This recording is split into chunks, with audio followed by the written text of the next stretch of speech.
दोस्तों, मैं आज आपको एकलव्य की स्टोरी बोलने वाला हूँ। अंत तक देखिए और लाइक सब्सक्राइब कीजिए। मुझे छुआटा थिला ताना हैला एकलव्य कोटिके हां से कहू ताना हैला एकलव्य ना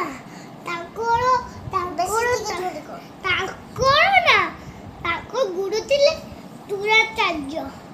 थोड़े रोजगार पुओ को पाठ पढ़ाउले तो रोजगार पुओ कहते रोजगार पुओ को ही पाठ पढ़िबो माने आम पुओ को ही पाठ पढ़िबो।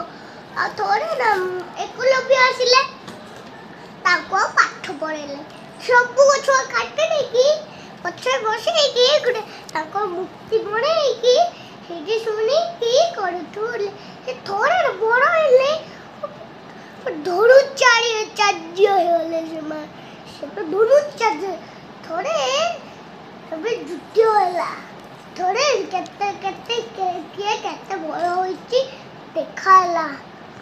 हां तापरे देखिले एकलव्य बहुत बड़ भाई द्रोणाचार्य ताको पूरा अंगूठी मारिकी नहीं गले किंतु ताको मटरे टिके भी दुख नथिला से मारिकी दे देले सरीला गप।